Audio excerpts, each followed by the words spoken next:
ಇನ್ನು ಕಬಿನಿ ಅಣೆಕಟ್ಟು ನಿರ್ಮಾಣಗೊಂಡು 50 ವರ್ಷ ತುಂಬಿದ ಹಿನ್ನೆಲೆಯಲ್ಲಿ ಅಣೆಕಟ್ಟಿನ ಸಾಮರ್ಥ್ಯ ಹಾಗೂ ಗುಣಮಟ್ಟ ಪರೀಕ್ಷೆಗೆ ಅಧಿಕಾರಿಗಳು ಇಳಿದಿದ್ದಾರೆ. ಎಲೆಕ್ಟ್ರಿಕ್ ರೆಸಿಸ್ಟಿವ್ ಟೊಮೊಗ್ರಫಿ ಹಾಗೂ ಸಿಸ್ಮಿಕ್ ಟೆಸ್ಟ್ ಅನ್ನು ನಡೆಸೋದಕ್ಕೆ ಮುಂದಾಗಿದ್ದಾರೆ.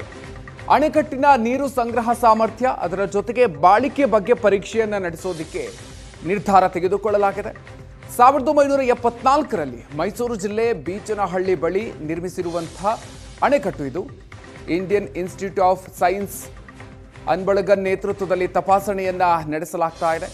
ಮಣ್ಣಿನ ಏರಿ ಹಾಗೂ ಕಾಂಕ್ರೀಟ್ ಕಟ್ಟಡಗಳ ಪ್ರತ್ಯೇಕ ಪರೀಕ್ಷೆಯನ್ನು ಕೂಡ ನಡೆಸಲಾಗುತ್ತೆ. ಪ್ರತಿ 300 ಮೀಟರ್ ಅಳತೆಯಲ್ಲಿ ಪರೀಕ್ಷೆಯನ್ನು ಅಧಿಕಾರಿಗಳು ನಡೆಸ್ತಾ ಇದ್ದಾರೆ. ಸದ್ಯ ಪರೀಕ್ಷೆಯಲ್ಲಿ ಯಾವುದೇ ಸಮಸ್ಯೆ ಇಲ್ಲ ಅಂತ ತಜ್ಞರು ಹೇಳಿದ್ದಾರೆ. 1974ರಲ್ಲಿ ಕರುನಾಡಿನ ಜನರ ಅದರಲ್ಲೂ ಕೂಡ ಹಳೆ ಮೈಸೂರು ಭಾಗದ ಜನರ ಅನುಕೂಲಕ್ಕಾಗಿ ಕಟ್ಟಿದಂತಹ ಕಬಿನಿ ಜಲಾಶಯ ಏನಿದೆ, ಜಲಾಶಯಕ್ಕೆ ಬರ್ತಿ 50 ವರ್ಷಗಳಾಗ್ತಾ ಇದೆ. ಈ 50 ವರ್ಷಗಳಲ್ಲಿ ಆರಂಭದಲ್ಲಿ ಕಟ್ಟಿದಂಥ ಅಣೆಕಟ್ಟೆಯ ಸಾಮರ್ಥ್ಯ ಈಗ ಹೇಗಿದೆ ಅನ್ನೋ ಒಂದು ಪರೀಕ್ಷೆ ನಡೆಸುವಂಥ ಕೆಲಸಗಳಾಗ್ತಾ ಇರ್ತಕ್ಕಂಥದ್ದು. ಕಳೆದ 1 ವರ್ಷದಿಂದಲೂ ಕೂಡ ಅಣೆಕಟ್ಟೆ ತುಂಬಿದಂಥ ಸಂದರ್ಭದಲ್ಲಿ, ಅದೇ ರೀತಿಯಾಗಿ ಅಣೆಕಟ್ಟೆ ಖಾಲಿ ಇರುವಂಥ ಸಂದರ್ಭದಲ್ಲೂ ಕೂಡ ಇಡೀ ಅಣೆಕಟ್ಟೆಯನ್ನು ಪರೀಕ್ಷೆ ಮಾಡುವಂತಹ ಕೆಲಸ ನಡೀತಾ ಇದೆ. ಅದರ ಎಕ್ಸ್ಕ್ಲೂಸಿವ್ ದೃಶ್ಯಾವಳಿಗಳನ್ನು ನೀವೀಗ ಸುವರ್ಣ ನ್ಯೂಸ್ನಲ್ಲಿ ನೋಡ್ಬೋದು. ಈಗಲೂ ಕೂಡ ಆ ಒಂದು ಪರೀಕ್ಷೆ ಮುಂದುವರೆದಿರ್ತಕ್ಕಂಥದ್ದು. ಬೇಸಿಗೆ ಭಾಗದಲ್ಲಿ ಅಣೆಕಟ್ಟೆಯ ನೀರು ಸಂಪೂರ್ಣವಾಗಿ ಕಡಿಮೆ ಆಗಿದೆ. ಕಡಿಮೆ ಆದಂತಹ ಸಂದರ್ಭದಲ್ಲೂ ಕೂಡ ಸಿಸ್ಮಿಕ್ ಟೊಮೊಗ್ರಫಿ ಟೆಸ್ಟ್ ಅನ್ನುವಂಥ ಒಂದು ಪರೀಕ್ಷೆಯನ್ನ ಅಣೆಕಟ್ಟೆಗೆ ಮಾಡಲಾಗ್ತಾ ಇದೆ. ಅಂದ್ರೆ ಈ ಅಣೆಕಟ್ಟೆ ಕಟ್ಟಿದಂಥ ಸಂದರ್ಭದಲ್ಲಿ ಯಾವ ರೀತಿಯಾದಂಥ ಸಾಮರ್ಥ್ಯವನ್ನ, ನೀರನ್ನ ಹಿಡಿದಿಟ್ಟುಕೊಳ್ಳುವಂಥ ಸಾಮರ್ಥ್ಯವನ್ನ ಹೊಂದಿತ್ತು. ಈಗ ಅದರ ಸಾಮರ್ಥ್ಯ ಎಷ್ಟರ ಮಟ್ಟಿಗೆ ಕುಸಿದಿದೆ ಅಥವಾ ಅದೇ ಪ್ರಮಾಣದಲ್ಲಿ ಇದೆಯಾ ಅನ್ನುವಂಥ ಪರೀಕ್ಷೆ ಮಾಡುವಂತಹ ಒಂದು ಸಾಧನ ಆಗಿರ್ತಕ್ಕಂಥದ್ದು. ನೀವಿಲ್ಲಿ ಜಿಯೋ ಫೋನ್ಗಳನ್ನ ಕೂಡ ಇಲ್ಲಿ ಗಮನಿಸಬಹುದು. ಅವುಗಳನ್ನ ಅಣೆಕಟ್ಟೆಗಳಿಗೆ ಇನ್ಸ್ಟಾಲ್ ಮಾಡಲಾಗುತ್ತೆ. ನಂತರ ಒಂದು ರಾಡನ್ನ ಅಣೆಕಟ್ಟೆ ತಳಭಾಗಕ್ಕೆ ಒಡೆದು ಅದನ್ನ ಸುತ್ತಿಗೆ ಮೂಲಕವಾಗಿ ಅದಕ್ಕೆ ಒಡೆಯೋದ್ರ ಮೂಲಕವಾಗಿ ತರಂಗಾಂತರಗಳನ್ನ ಅಣೆಕಟ್ಟೆಯ ಒಳಭಾಗಕ್ಕೆ ಕಳಿಸಲಾಗುತ್ತೆ.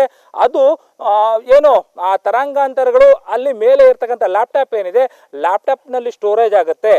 ಈ ಒಂದು ತರಂಗಾಂತರಗಳ ಮೂಲಕವಾಗಿ ಇಡೀ ಅಣೆಕಟ್ಟೆ ನೀರನ್ನು ಹಿಡಿದುಕೊಳ್ಳುವಂಥ ಯಾವ ಸಾಮರ್ಥ್ಯವನ್ನು ಹೊಂದಿದೆ ಅನ್ನೋದನ್ನ ಮೊದಲಿಗೆ ಚೆಕ್ ಮಾಡ್ಕೊಳ್ತಾರೆ. ಅದೇ ರೀತಿಯಾಗಿ ಅಣೆಕಟ್ಟೆಯಲ್ಲಿ ಎಲ್ಲಾದರೂ ಮಧ್ಯೆ ಮಧ್ಯೆ ಬಿರುಕುಗಳಿದೆಯಾ ಅಂತ.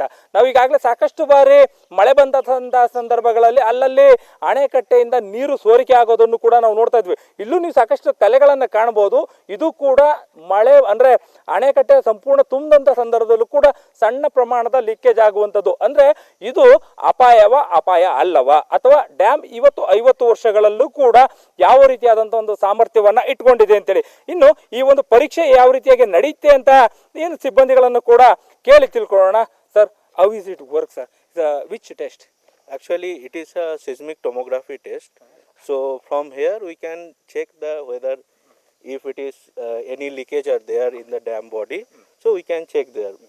So I can show you how to do that test, how it's work.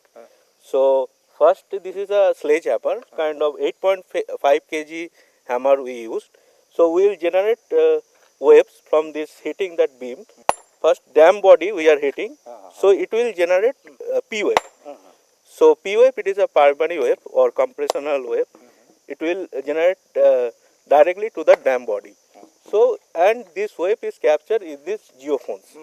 And from these readings, we can get the whether any lacking are there in that wave. So we can perfectly check that whether in the dam body any leakage are there. Okay.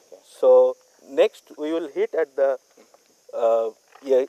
hit and this wooden beam. So we will generate the shear wave.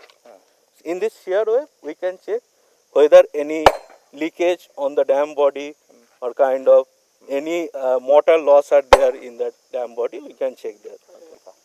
So ಇದಿಷ್ಟು ಕೂಡ ಅಂದರೆ ಈಗ ಇಡೀ ವರ್ಷ ಇಡೀ ಅಣೆಕಟ್ಟೆಯನ್ನು ಪರೀಕ್ಷೆ ಮಾಡಲಾಗುತ್ತೆ. Every 300 ಮೀಟರ್ಗಳಿಗೆ ಒಂದರಂತೆ ಒಂದು ಪರೀಕ್ಷೆಯನ್ನು ಮಾಡಿ ಅಣೆಕಟ್ಟೆಯ ಸಾಮರ್ಥ್ಯವನ್ನು ಚೆಕ್ ಮಾಡುವಂಥ ಕೆಲಸಗಳಾಗ್ತಾ ಇದೆ. ಅಲ್ಲಲ್ಲಿ ಸಣ್ಣ ಪ್ರಮಾಣದ ಲೀಕೇಜ್ಗಳಿದೆ, ಅಂಥ ದೊಡ್ಡ ಪ್ರಮಾಣದ ಯಾವುದೇ ತೊಂದರೆಗಳು ಇಲ್ಲದೆ ಇರತಕ್ಕಂಥದ್ದು 50 ವರ್ಷಗಳ ಕಬಿನಿ ಅಣೆಕಟ್ಟೆ ಏನಿದೆ ಅದು ಸಂಪೂರ್ಣವಾಗಿ ಸದ್ಯಕ್ಕೆ ಸುರಕ್ಷಿತವಾಗಿದೆ ಅನ್ನೋ ಒಂದು ಮಾಹಿತಿಯನ್ನು ಕೂಡ ನಾವಿಲ್ಲಿ ಗಮನಿಸ್ಬೋದು. ಅದರ ಹೆಲ್ತನ್ನು ಚೆಕ್ ಮಾಡಿರ್ತಕ್ಕಂಥ ಎಕ್ಸ್ಕ್ಲೂಸಿವ್ ದೃಶ್ಯಾವಳಿಗಳನ್ನು ನೀವೀಗ ಸುವರ್ಣ ನ್ಯೂಸ್ನಲ್ಲಿ ನೋಡಿದಿರಿ.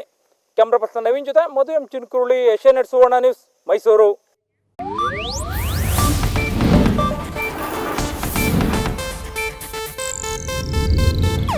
ಇದು ಏಷ್ಯಾನೆಟ್ ನ್ಯೂಸ್ ನೆಟ್ವರ್ಕ್ ಪ್ರಸ್ತುತಿ.